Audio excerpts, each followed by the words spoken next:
James Bond is one of the classics of cinema, but what made him so great? It's hard to say. That is why I am going to be ranking every single James Bond movie in order from worst to best with as minimal words possible. Coming in at number 27, Dr. No. The only people that like this movie are contrarians that want to think that they are smarter than everyone else for liking something that is old, but it is not a good movie. It is a boring movie, and Sean Connery is very rapey and bad. 26, Thunderball. Bad movie. I don't like all the way they handle the sharks.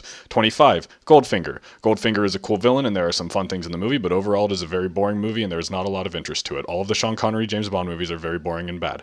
Number 24, You Only Live Twice. I think that this movie is fine for some parts, but most of it is bad. From Russia with Love. This one feels like an actual spy movie. It is one of the better Sean Connery James Bond movies, but generally speaking, it is not a very great movie. I like when they're on the train. 22, A View to a Kill. This is the first Roger Moore movie on the list. I guess The Blimp is fun. Not much else. 21, Moonraker. Remember when Star Wars came out? Number 20, Casino Royale 1967. Regardless of what people say, this movie is actually quite fun and enjoyable. The first half of it is very funny. There is a lot of good humor and a lot of good jokes that stick with me even today.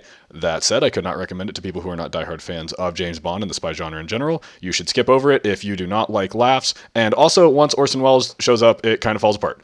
19, Never Say Never Again. This is probably Sean Connery's best performance as Bond. It is not his best Bond movie, but that was a pretty good movie. There's some good, cool cinematography. Irvin Kershner did a good job. Thanks, Irvin Kershner.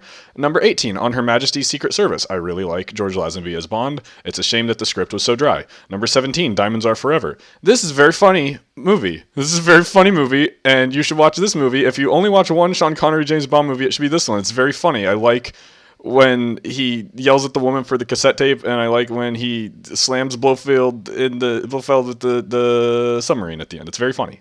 You should watch this very funny movie. Don't take it seriously, though. It's not good. It's a bad movie. 16, Spectre. I was on board for the first half, and then it kind of fell apart. 15, Octopussy. I love the watches in this movie. 14, Quantum of Solace. Solace? It's in there. It's too fast. It feels like half the scenes are missing, and it's really fast paced, but it's fine. It's a fine movie. Like, I was bored and kind of was looking at my phone for most of it. 13, License to Kill. I like Timothy Dalton as James Bond. It's a little darker, a little grittier. It's fine. It's a fine movie.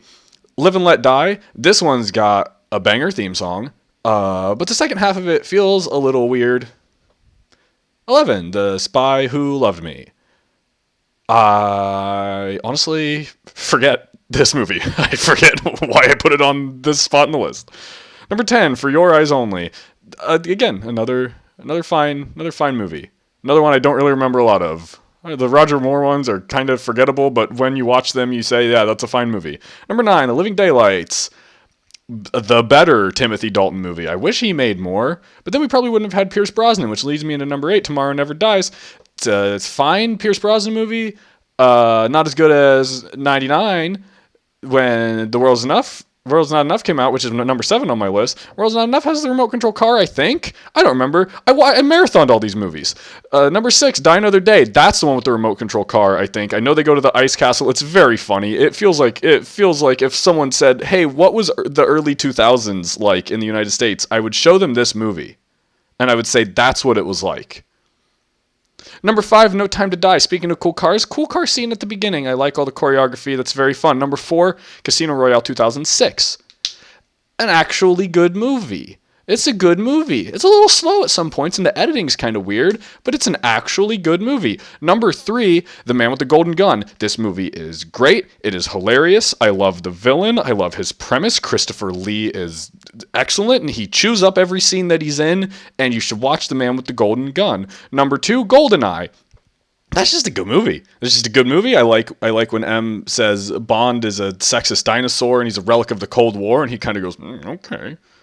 I don't know. It's a good movie. Number 1, Skyfall. Oh my god. This is a good movie to look at. I like looking at this movie. Roger Deakins, you did a good job. You did a good job making this movie look good. That's it. That's my list. Goodbye.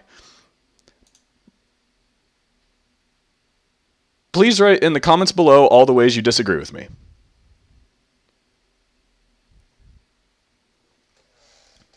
If you write that Sean Connery was the best James Bond, you're wrong. You just have some weird nostalgia or something. I don't know. I don't know what it is with people. Like, how can you not detach from your... Like, he's not good.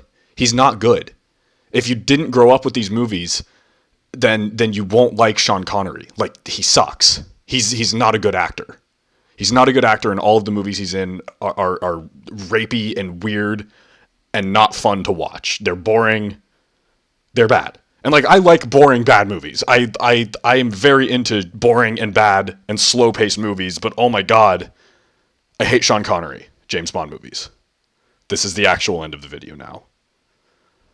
I'm looking at the audio and I was clipping the entire time, and I'm not going to re-edit it, so goodbye.